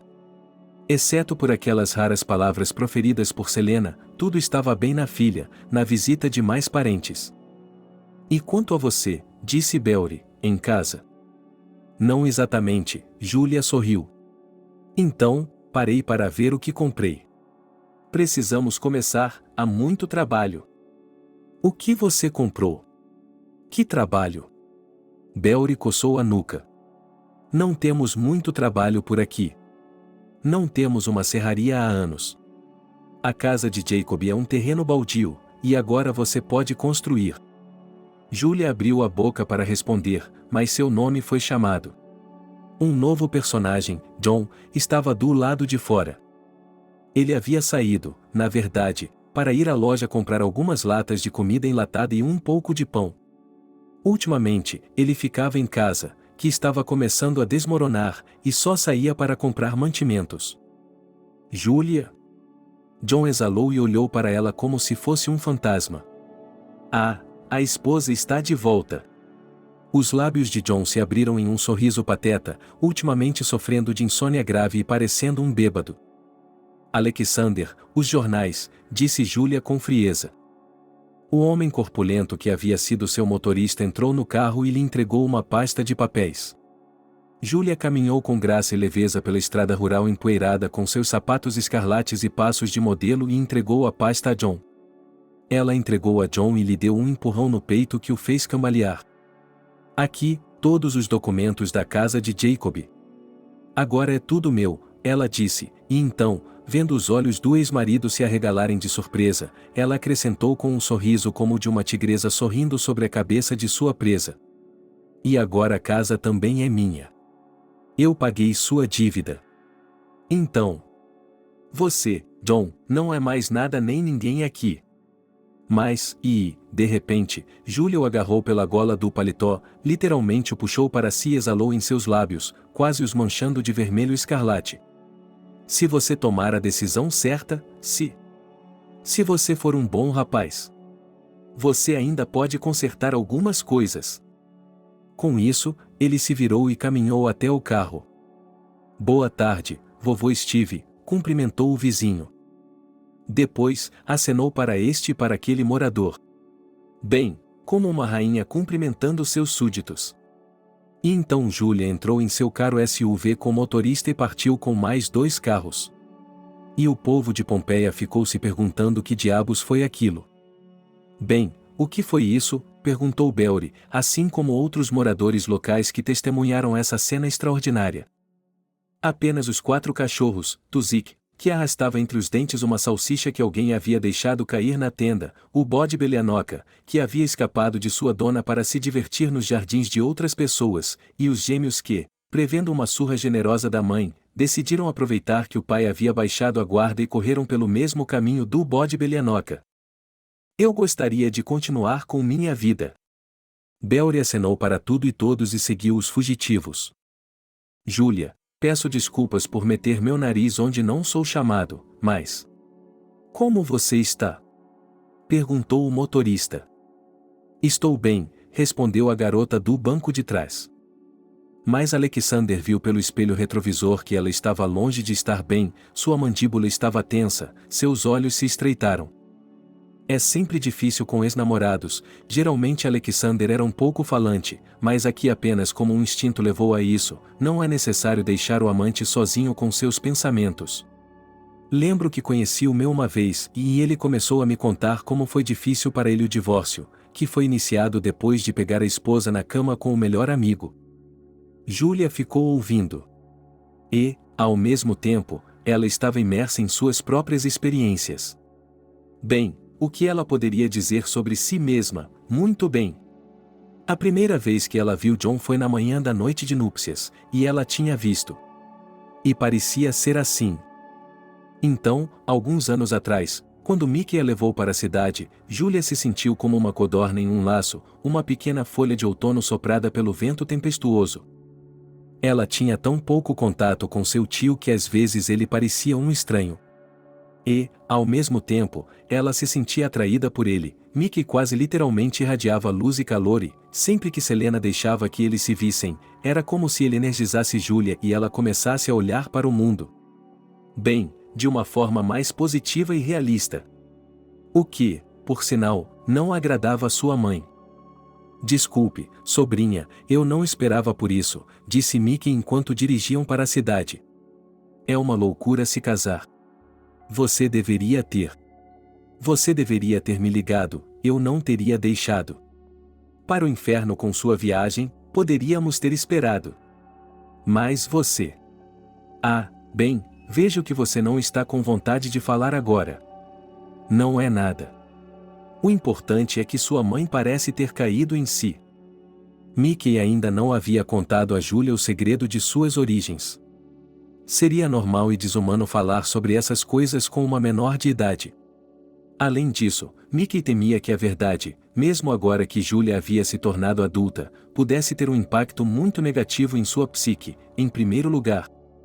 Mas agora ele estava silenciosamente se regozijando com o fato de Selena ter finalmente percebido que sua filha não precisava viver de acordo com seus próprios modos, que ela finalmente havia percebido que um pouco mais de vida em tal ambiente Julia poderia ser enviada para a clínica. Eu não quero ir para casa, disse Julia de repente do banco de trás, e depois acrescentou em voz tão baixa que ela mal ouviu. Acho que vou ficar louca. Por que você acha isso? Perguntou Mickey com cautela. Por quê? Julia mordeu dolorosamente a marca escarlate com os lábios, e foi somente por causa dessa dor ardente e auto-infligida que ela se conteve para não chorar. A mãe diz uma coisa, a avó e o avô dizem outra. Em quem devo acreditar? Acho que não sei de algo muito importante. E o que eu sei me assusta. Sabe, Julia, sinto pena de você, disse Mickey e apertou mais o volante com os dedos. Talvez.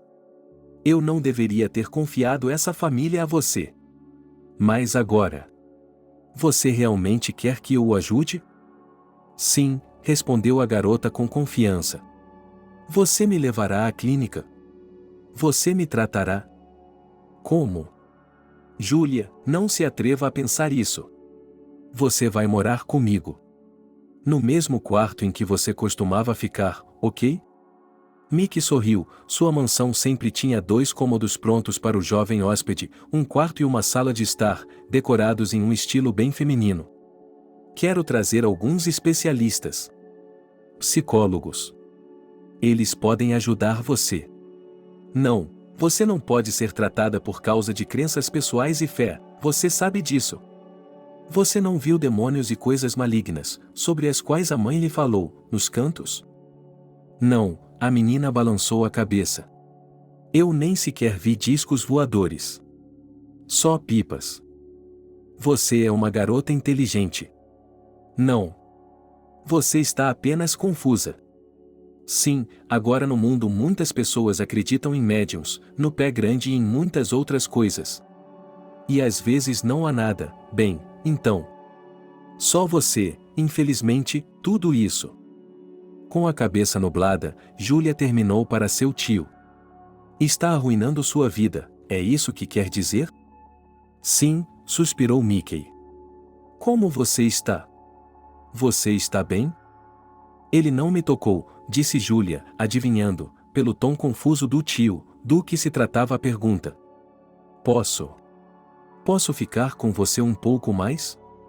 E também, e você pode me contar e sobre meu pai? Minha mãe não quer falar sobre isso. Isso vai passar.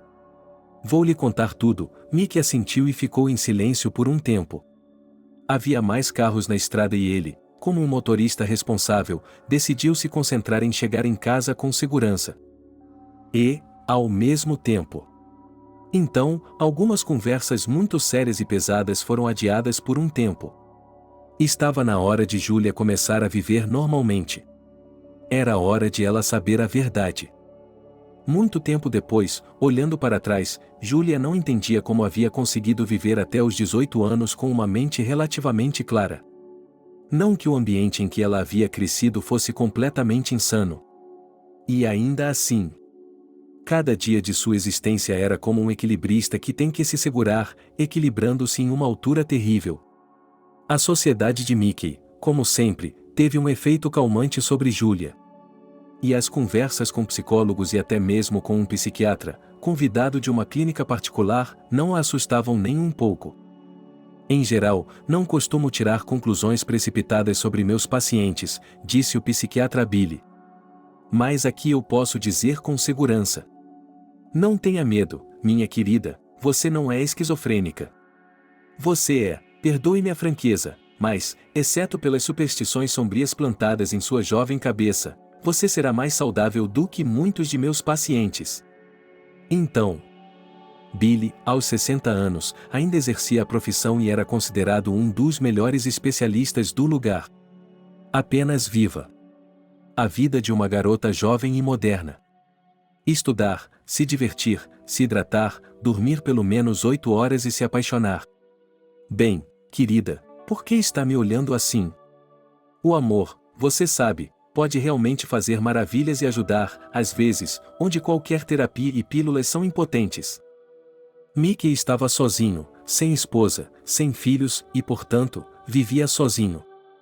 Na verdade, ele tinha uma amante. Para ser preciso, elas mudavam uma vez a cada 1 ou 2 anos, ou seja, tão frequentemente quanto seus carros pessoais. Mas ele nunca permitiu que essas mulheres entrassem em seu círculo íntimo, ou seja, Julia. E, de fato, eles viviam na mansão como uma pequena família, Julia, Mickey e todos os tipos de empregados, mas não muitos. Eles não mantinham Julia trancada, pelo contrário, Mickey insistia para que ela saísse pela cidade.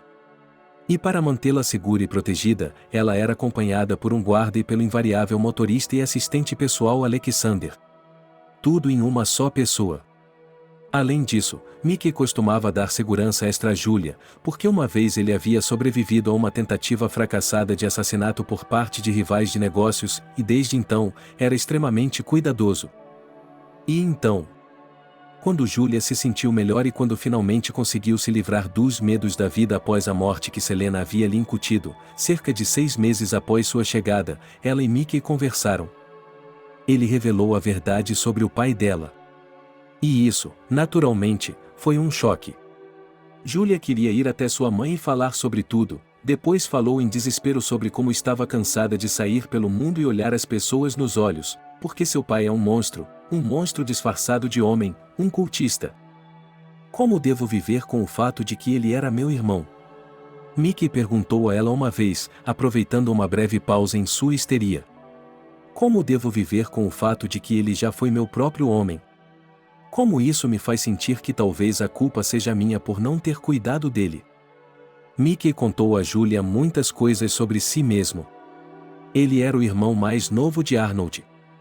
Seus pais eram o tipo de pessoa que se sai extraordinariamente bem em qualquer idade e sempre, como dizem, habilmente organizados. Tanto o pai quanto a mãe eram cientistas.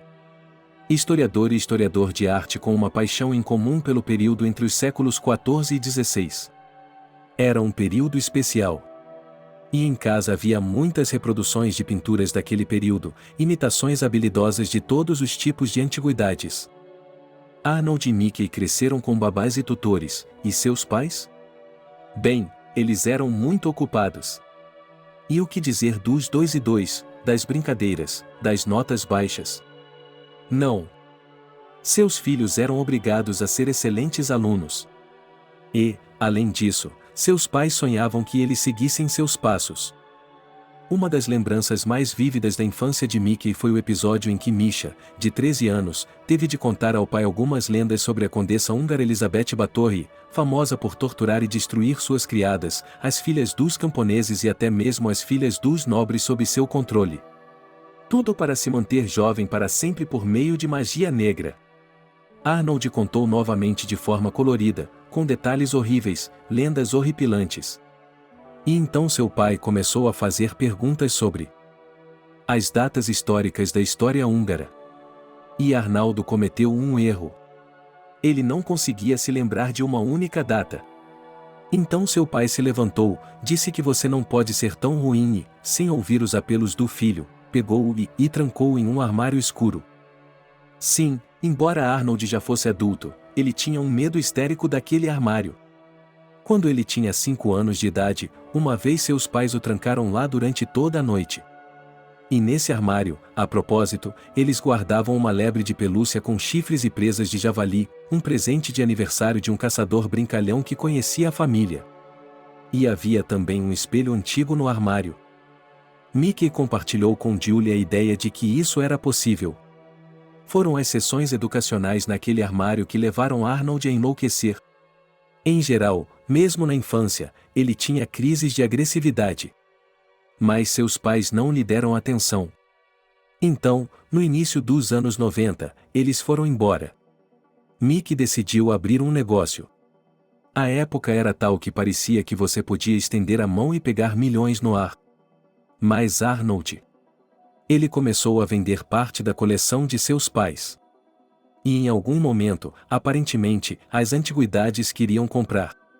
E então Arnold, por meio dessa empresa, finalmente mudou de ideia. Ele decidiu por que não organizar ele mesmo um culto. Mickey era contra o novo hobby do irmão. Ele tentou salvar Arnold, mas ele zombou, disse que Mickey não sabia do que estava abrindo mão. O que eu deveria fazer? Fui um idiota por nada, eu deveria ter desistido, disse Mickey com sincero arrependimento. Eu pensei que iria superar isso. E então? Ouvi dizer que ele se meteu em algo muito ruim. Que ele pensou que era o herdeiro de Drácula. E então? Mickey suspirou pesadamente e segurou a mão de Julia. Ela não a retirou. Apenas aceitou em silêncio as revelações sobre o passado de sua família e o passado de sua família. Absorvendo-as como uma esponja, guardando-as, sem saber ainda o que fazer com elas. E então Mickey descobriu no que seu irmão havia se metido.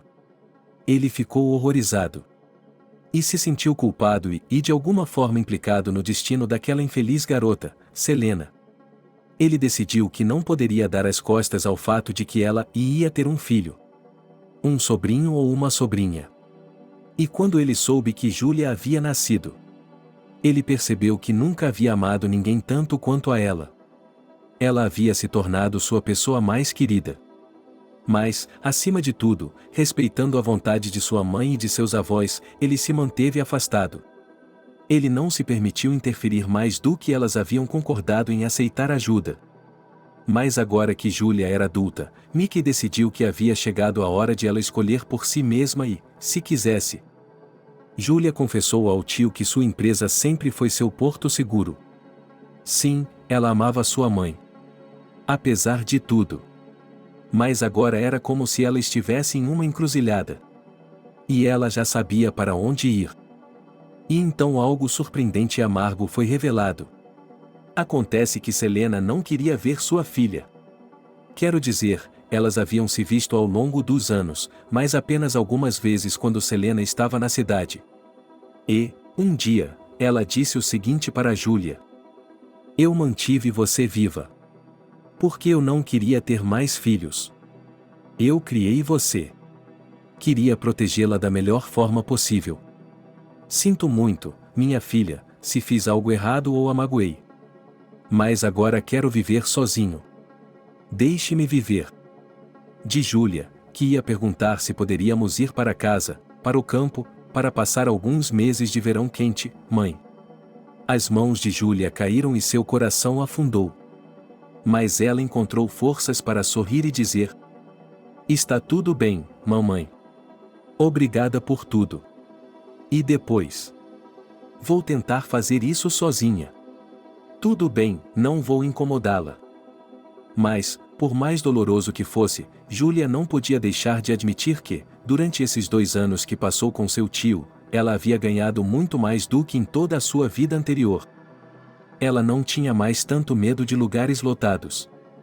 Aprendeu a conversar livremente com estranhos e até mesmo a discutir. Mickey pagou para que ela fosse para a universidade e, embora Julia estudasse meio período, ela fez amigos lá. E um dia Mickey lhe disse com sinceridade que eu tenho um grande negócio, estou no ramo imobiliário, agrícola. E um dia tudo isso será seu. A princípio, Júlia recusou dizendo que não contava com isso, que não era dela, que não valia a pena e coisas do gênero. Mas Mickey olhou para ela com cuidado e disse: "Mas eu não tenho mais ninguém para quem deixar. Não há nenhum outro parente no mundo." E Júlia concordou. Um dia, Mickey contou a ela que havia comprado um terreno em sua cidade natal, Pompeia. Imagine, era do ex-marido dela. E ele disse: "Você não gostaria de tentar a sorte como empresária aqui, digamos, em sua terra natal?" Júlia ficou um pouco surpresa com essa proposta, mas, depois de pensar bem, concordou. "Não me diga que você quer se vingar daquele cara", disse Mickey com um sorriso. "Mas, se eu fosse você", e acrescentou ele, pensativo. "Não é que eu queira me vingar. Mas você quer mostrar a ele o que você se tornou, não é? Para que ele possa ver que não sobrou nada daquela jovem bimba que foi fácil para ele como uma galinha no mercado." Júlia não ficou ofendida com essa descrição bem-humorada de seu próprio passado. Há algum tempo, ela e seu tio estavam se dando muito bem e estavam no mesmo comprimento de onda. Ela assentiu com a cabeça e disse que sim, que estavam. "Que boa menina", disse Mickey e acariciou a cabeça da sobrinha. "Às vezes, é preciso dizer adeus ao passado. Mesmo que doa. Mas então você pode seguir em frente." Logo no dia seguinte ao encontro de John com a jovem esposa que ele havia deixado para trás, que havia retornado como uma magnífica mulher de negócios, toda a aldeia ficou sabendo do fato. E quase todos os aldeões foram unânimes em dizer que John, um homem idoso que havia deixado escapar a herança do pai, teve seu nariz tocado pelo destino. Ele não gostou, veja bem, algo lhe veio à cabeça, a pura e gloriosa Júlia. Mas a sogra, como se dizia, não hesitou em mandar a filha para aqueles parentes misteriosos da cidade. E agora, por favor, a vida colocou tudo em seu lugar. Ninguém esperava que as coisas fossem ficar assim. O vovô Steve resumiu a história com entusiasmo, recontando-a pelo que deve ter sido a 100ª vez, cada vez acrescentando, incidentalmente, novos detalhes próprios. Assim, em sua recontagem, ele mostrava a aliança de casamento de Júlia em seu dedo e, em seguida, lançava um olhar sensual e desejoso para seu ex-marido. Uma vez em sua história, João sussurrou o "eu ainda te amo", e deixou escapar uma lágrima masculina e mesquinha. Em outra ocasião, João exclamou: "Eu não te amo mesmo." Em geral, todos em Pompeia sabiam que o vovô Steve era um homem fictício. Mas como todos gostavam de ouvi-lo. E apenas alguns dias depois, outro evento ocorreu. Mais uma vez, novos proprietários chegaram ao vilarejo. Bem, ou melhor, um homem deles. Era assistente de Júlia, uma jovem garota. Vestida simplesmente com jeans, uma camiseta e uma jaqueta corta-vento, óculos no nariz, cabelos ruivos cacheados. Essa garota começou a percorrer os pátios e a distribuir folhas com descrições das vagas que, conforme prometido por Júlia, logo estariam disponíveis na empresa restaurada. Ou seja, na fazenda restaurada. As pessoas pegavam os folhetos, liam-nos e balançavam a cabeça em descrença. A oferta era certamente interessante, mas ninguém acreditava que essa ideia funcionaria. Já existe uma grande fazenda ao lado, e como um concorrente desses poderia ser superado? Finalmente, ela chegou ao terreno. Seu marido não estava em casa e o volante foi ocupado por Nathalie, a proprietária. E ela também ficou surpresa ao ouvir da moça de cabelos vermelhos, que, a propósito, apresentou a todos um estranho e belo nome de Betty, que Júlia se oferece para ajudar no conserto do telhado e está disposta a pagar pelos materiais de construção necessários ou pela produção de todo um equipamento especializado. "Por que tanta generosidade?" perguntou a proprietária, incrédula. "Não, obrigada. Não precisamos de uma esmola." "Espere." A ruiva deu um pulo como um esquilo assustado. "Não se trata de caridade. Veja, esse é o problema." E a assistente de Júlia explicou que os Tony sempre tiveram um bom relacionamento com o fazendeiro falecido, então não havia por que mudar a opinião dela sobre a reputação dele. Ela lembrou que Jacob já havia ajudado seus melhores empregados sem nenhum custo. E agora, simplesmente a nova proprietária havia decidido continuar essa tradição. A assistente também contou que Julia estava muito interessada em que os Stones ajudassem com o grande trabalho de reconstrução da fazenda. Belry cuidaria do maquinário, Hope participaria da contabilidade. Natalie ouviu com muita atenção e disse que ela e o marido teriam de pensar no assunto. Ela estava pronta para aceitar imediatamente, mas isso não seria digno. Por isso, ela tirou um tempo para pensar sobre o assunto. John também estava pensando. Mas por motivos muito diferentes. Ele simplesmente não conseguia entender. E em que momento, de fato, sua vida deu uma guinada na direção errada? Quando ele decidiu não vender o negócio do pai imediatamente, mas tentar sobreviver por conta própria. Ou quando começou a tomar empréstimo atrás de empréstimo, desesperado para aguentar um pouco mais, na esperança cega de que tudo daria certo? Era uma sensação incrivelmente estranha, mas, nos últimos anos, a vida de John havia se tornado visivelmente mais vazia. E as coisas que costumavam deixá-lo feliz não importavam mais. Roupas de marca, novos aparelhos, jantares em restaurantes da moda, casas noturnas. Não era mais a mesma coisa. E então isso se tornou inacessível para ele. John cada vez mais se pegava pensando que seus dias estavam passando sem rumo. Que ele existia como se estivesse em um vácuo. Para si mesmo. Somente para si mesmo. E isso não era tão ruim. Mas ele só precisava de si mesmo para ser feliz. E era estranho que ultimamente ele pensasse em Julia com cada vez mais frequência. Ele vinha se arrependendo durante todos esses anos, como se estivesse sob o efeito de uma avalanche emocional, por tê-la abandonado. Sim, a garota era estranha, completamente inexperiente, mas... E quanto à sua bondade, seu charme natural, sua mente viva? Mas ele, um idiota, não viu tudo isso e desonrou a pobre moça na frente de toda a aldeia, jogou-a fora, levou-a para sua mãe, como se ela fosse uma mercadoria defeituosa. E então... Ele ficou sabendo que Julia havia sido enviada para alguns parentes distantes na cidade. E, embora os primeiros sinais de arrependimento já tivessem surgido, John não se atreveu a procurá-la. Ora, estava claro o que ela sentia por ele agora. Ela merecia isso. E agora Julia estava de volta em sua vida. Que mulher ela havia se tornado? As palavras eram inadequadas. As emoções eram avassaladoras. Mas John se manteve firme. Ele juntou os últimos fragmentos de orgulho e se manteve firme. Calmamente, apenas um pouco arrogante, certamente sem demonstrar que se importava com sua ex-esposa. Ele aceitou as condições de Julia para que pudesse ficar. Honestamente, ele começou a cumprir seus deveres como, bem, e como o garoto de recados dela. Não, ela não o estava humilhando intencionalmente, isso não fazia parte de sua natureza, mas estava deixando claro como eles eram diferentes agora. E, mesmo assim, John se manteve firme. Ele ajudou a resolver a papelada de toda a propriedade, certificou-se de que os trabalhadores contratados arassem o campo com competência e, o mais importante, restaurou as estufas adequadamente. Em suma, havia muito trabalho a ser feito, mas não havia tempo para tristeza e desgraça. O inverno estava se aproximando e, de um dia para o outro, todo o trabalho deveria ser concluído e haveria um descanso até a primavera.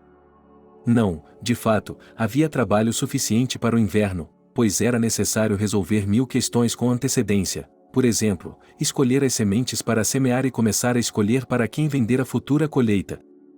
E mesmo assim, como era difícil! Um dia, quando a primeira neve já estava caindo do céu, Julia apareceu novamente. Há muito tempo a garota havia desistido do carro de escolta extra com seguranças. Para quê? Em muitos aspectos, ela estava pronta para concordar com o tio, mas esse excesso de imaginação a irritava um pouco. É verdade que, normalmente, ela não era contra a escolta na pessoa de Alexander. Mas não dessa vez. O fato é que o relacionamento deles havia mudado ultimamente. E estava começando a parecer cada vez mais para Julia que Alexander se importava com ela. E o pior de tudo é que ela também se importava com ele. Júlia achava que não estava pronta para um relacionamento. Por quê? Você tem que estudar, trabalhar, apenas viver. Não precisa fazer nenhuma besteira. Então ela veio sozinha dessa vez. Em primeiro lugar, para visitar minha mãe e meus avós. Os idosos estavam bastante doentes, torturados por doenças crônicas, e Júlia teve de persuadi-los a aceitar ir mais tarde à cidade para serem examinados e tratados em uma boa clínica particular. Mas com sua mãe a comunicação não era tão tranquila. Selena, embora em muitos aspectos tivesse dilapidado sua fé em todas as coisas místicas, mas ela não gostou da maneira como sua filha abordou Mickey. Ela não gostou da maneira como Júlia se vestiu de forma tão reveladora. Além disso, em sua última visita, Selena irritou Júlia ao lhe dizer que tinha visto o pai de Júlia, Arnold. Ele está lá fora, pálido e cheio de dentes. Mamãe, por favor, não seja louca. Júlia exclamou e literalmente saiu correndo da casa. Que absurdo é esse? Estava claro para todos que Arnold já havia deixado o mundo há muito tempo. Essa conversa deve tê-la deixado tão nervosa que, de repente, Júlia sentiu uma necessidade urgente de falar com John sobre assuntos de negócios. Ela bateu em sua porta. Ele abriu a porta. No início, eles conversaram normalmente sobre a época de plantio e métodos de controle de pragas. Mas, de repente, John perguntou como ela estava, como sua vida estava indo.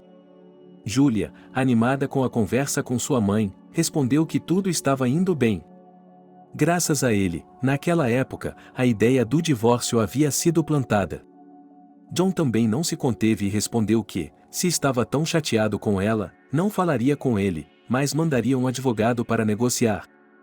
E isso até agora parece um ocultismo, disfarçado de flerte de trabalho em conjunto. Por que ela o está desejando? O quê? Perguntou Júlia em choque. Você está louco? Será que todo mundo ficou louco hoje? É só que você é a pessoa mais insuportável que eu já conheci. Tudo bem, você conseguiu. De agora em diante, a única forma de nos comunicarmos será por meio de meus advogados. E você está? Você está demitido. Por que eu seria demitido? John olhou para mim com os olhos apertados. O que você fez de errado? Tudo, exclamou a moça e se levantou, correndo para a porta. Desde nossa primeira noite de núpcias, tudo deu errado. Júlia parou na frente do carro, jogou a cabeça para trás e olhou para o céu. Claro, repleto de estrelas. Você não vê coisas assim na cidade. Ela respirou fundo algumas vezes. Acalme-se. Ele precisava se acalmar. E seria melhor não se comunicar mais pessoalmente com John. Ao entrar na estrada que levava do vilarejo à cidade, Júlia finalmente recuperou a compostura. Ela estava prestes a ligar sua estação de rádio favorita para não cair no sono durante o trajeto. Mas então ela viu um homem à sua frente. Era um homem idoso, parado na beira da estrada e estendendo a mão para pegar uma carona. Em geral, Júlia não tinha o hábito de pegar carona de estranhos. Mas esse homem idoso. De repente, ela pensou que devia ser algum aposentado solitário. Como ela poderia passar por ele sem se preocupar? Além disso, uma tempestade estava chegando, uma das últimas tempestades de outono, que, com esse clima, poderia se transformar em uma nevasca. Boa noite, vovô, sorriu Júlia gentilmente, encostando o carro e abrindo a janela. Olá, olá, disse ela com uma voz estridente, mas surpreendentemente profunda e aveludada. Seus olhos se encontraram. E algo. Havia algo em seus olhos que fez com que Júlia percebesse instantaneamente o perigo. Ela já estava com a mão estendida para fechar as janelas e com o pé no acelerador, mas o estranho era mais ágil do que ela, e sua mão com as unhas retorcidas e quebradas alcançou a garota, agarrou-a pelos cabelos e empurrou sua cabeça para a frente. O rosto da garota, especialmente seu nariz, colidiu com o volante. Ela imediatamente teve dificuldade para respirar. Ela queria gritar, resistir, mas sua batalha desesperada durou alguns minutos, porque o velho, com uma agilidade e força inesperadas para um corpo tão insignificante, já havia aberto a porta do carro por dentro e agora estava estrangulando Julia, enquanto empurrava sua cabeça repetidamente contra o painel. E finalmente o mundo para ela caiu na escuridão. Naquela noite, quando as pessoas se atreveram a interromper seu ritual, Arnold pensou que o grande príncipe das trevas e seu ancestral, Drácula, havia abandonado seu fiel servo. Ele pensou que iria perecer. Mas as forças da escuridão vieram em seu socorro e ele sobreviveu enquanto vagava pela floresta, até os pântanos. E então? Bem, habilidades, astúcia e força, tudo isso ele tinha em abundância, então conseguiu se perder entre os párias, ou seja, os sem-teto, e assim esperar por algum tempo. E então, é claro, ele teve que se esconder. Arnold achou que todo o seu trabalho tinha sido em vão. Mas então ele descobriu algo. Ele descobriu que ela era sua bela vítima virgem, que tinha um filho com ele. E isso era um sinal. Um sinal de que o rito seria concluído. E então? Então ele seria ricamente recompensado. Tudo o que restava era esperar. Mas, durante esses longos anos, Arnaldo não estava disfarçado de vagabundo, ele foi encontrado por um dos antigos ajudantes fiéis. Não me importo com aqueles idiotas que vieram para a seita apenas para obter ganhos materiais. Esse homem era um velho ajudante, que serviu a futura encarnação do Drácula por causa de sua própria fé. E eles começaram a esperar. E, finalmente, Julia entrou na idade que, de acordo com cálculos místicos em pedras de ônix e ossos de animais, era a mais adequada para o rito. Era apenas uma questão de descobrir onde a garota estava e escolher o momento certo para capturá-la. Quando a garota tola parou na estrada, o cálculo estava certo. Quando ela parou, Arnold não estava sozinho, seu fiel assistente estava à espreita nos arbustos. Sim, não era muito digno que os servos das trevas brincassem de esconde-esconde e se disfarçassem. Mas o que se podia fazer, a magnitude anterior não estava disponível. Mas tudo tinha que ser mais do que compensado após o ritual. Você quer me repreender por ser um péssimo marido? John abriu a porta. Ele esperava ver Julia lá, mas era sua assistente familiar, Beth. Boa noite, disse John, perdendo sua elegância habitual. Há algo errado? Era fácil ler o rosto da garota. Olhos enormes, respiração agitada. O carro de Julia. Eu estava aqui a negócios também, tinha que decidir algo com o campo, como ele vai ser invernado, e explicou a garota confusa. E, no caminho de volta, vi o carro dela. Na estrada, a janela estava quebrada. Dentro. Julia havia sido atacada. Parecia que havia uma luta lá dentro. O quê? John agarrou Beth pelos ombros. Você pediu ajuda? Sim, ela acenou com a cabeça. Mas eu vim até você. Vamos ver, certo? Quando eles chegarem aqui. Eles vão demorar um pouco. Qualquer coisa pode acontecer com a Julia nesse tempo. Bem, John não pensou muito sobre isso, apenas pegou sua jaqueta no cabide e calçou as botas. Na corrida, eles ligaram para os outros vizinhos do Stones e Sam explicou rapidamente o que havia acontecido e logo estavam todos, em massa agora, correndo pela estrada. O carro estava no lugar e bastou uma olhada para perceber que algo muito ruim havia acontecido aqui. No chão, disse Sam, apontando suas lanternas para os lados. 2 homens, provavelmente. Aqui estão as pegadas. Bem. Parece que eles estão indo naquela direção. E ele apontou para um bosque próximo. Era um pequeno bosque, mas as árvores e os arbustos eram tão densos que nada podia ser visto dos lados. Mesmo assim, resolutamente, todo o grupo correu para a frente. No início, Arnold planejou arrastar a garota e levá-la embora em seu carro, que estava escondido atrás do bosque. No início, tudo correu como deveria, ele e seu assistente a arrastaram juntos, mas então? Seu assistente parou de repente, disse, meu coração não está muito bom e caiu no chão. Arnold ficou confuso em um primeiro momento. Em seguida, procurou o pulso, mas não havia pulso. Ele amaldiçoou. Parecia que as forças das trevas tinham lhe dado as costas se o tivessem feito passar por tal provação. Arnold era bastante forte para sua idade, mas os anos de perambulação não tinham sido em vão, e Julia pesava tanto quanto uma pena. Então, em algum momento, ele percebeu que não poderia mais carregá-la. Suas costas doíam terrivelmente e Arnold se lembrou de que, em meio a seu devaneio sobre como realizaria o rito, ele havia se esquecido de tomar analgésicos. Oh, como o corpo humano era fraco! Então, nada. Tudo o que restava era sacrificar a garota e ele obteria um novo corpo que seria tão poderoso quanto aquele que o próprio Drácula possuía. Não faltava muito.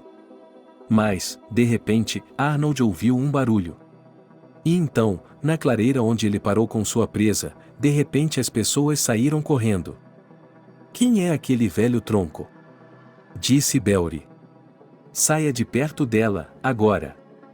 Arnold se endireitou, abriu as pernas e os pés e sorriu. Ele não tinha dentes próprios, mas usava uma mandíbula falsa? E havia comprado uma mandíbula com presas como as de um vampiro de verdade, especialmente para o ritual, no qual ele acreditava de todo o coração que poderia e deveria se transformar a qualquer momento. Mas, mais uma vez, algo deu errado. Saia de perto dela, seu bastardo. Sam gritou para o estranho avô e deu um passo à frente, brandindo o remo ameaçadoramente, segurando-o como um meio de autodefesa. Bem, ou pensamento de ataque, conforme o caso. Seus tolos, vocês não podem deter o príncipe das trevas! Gritou Arnold.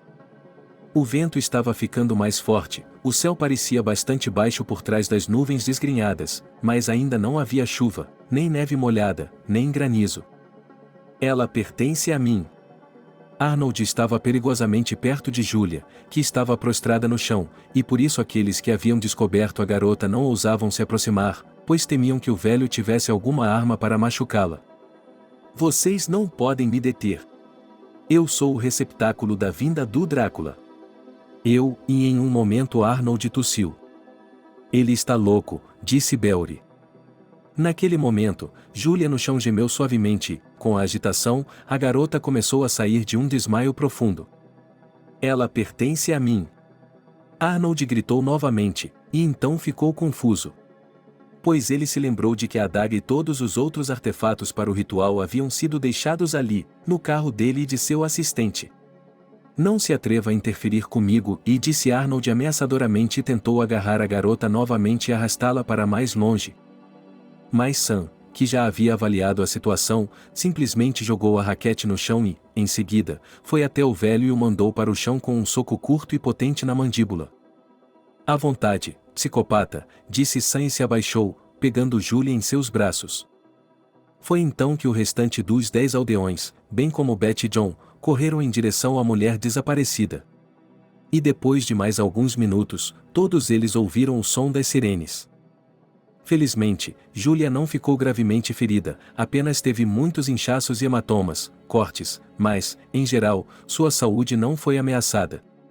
No entanto, a garota permaneceu no hospital por um dia. Arnold, quando conseguiu se levantar, nem tentou resistir, apenas gritou que pessoas estúpidas não entendem nada e que a chegada de Drácula a este mundo não pode ser impedida. Os psiquiatras que o atenderam, quase imediatamente, disseram que, aparentemente, ele finalmente desenvolveu esquizofrenia. E também se tornou conhecido que Arnold provavelmente será colocado em uma clínica pelo resto de sua vida. O assistente de Arnold, como ficou conhecido, morreu de um ataque cardíaco fulminante. Uma história que começou há mais de 20 anos finalmente chegou ao fim. No entanto, grande parte dela permaneceu oculta para os habitantes de Pompeia. Somente John e Beth sabiam toda a verdade. Eles foram informados pelo próprio Mickey e Julia. Naturalmente, eles ficaram chocados com o que ouviram. Mas eles prometeram e até juraram que tudo isso permaneceria entre eles. Afinal de contas, estava claro que não era necessário que todas as pessoas soubessem o que havia acontecido com Selena há muito tempo e não era necessário que todas as pessoas soubessem quem era o pai de Julia. Sim, provavelmente, muitas pessoas entenderiam e tratariam as duas mulheres normalmente se soubessem dessas coisas. E, no entanto, estava claro que era melhor manter algumas páginas do passado fechadas. Quando Julia se sentiu melhor, não especialmente fisicamente, mas emocionalmente, ela quis conversar com John. Eles se encontraram na casa de Mickey. Julia disse que, antes de mais nada, queria se desculpar por ter sido tão indelicada com John no início, quando ele chegou com os documentos. Não, sou eu quem deve se desculpar e resta saber se serei perdoado, o rapaz sorriu com tristeza. Foi isso que eu fiz então. Não acredito que fui capaz de fazer isso. Nosso casamento e tudo o mais. Talvez seja a hora de esquecer o passado e começar de novo? Perguntou Julia e pegou a mão dele. John ficou paralisado e pensou que ela estava falando sobre. Não, não estou falando de um relacionamento romântico. Riu Julia. De forma alguma. Na verdade, eu já tenho alguém. Alexander, ele é meu motorista e assistente. E agora ele é meu noivo, disse ela. Isso é bom, disse John. É bom que você tenha conseguido seguir nessa direção.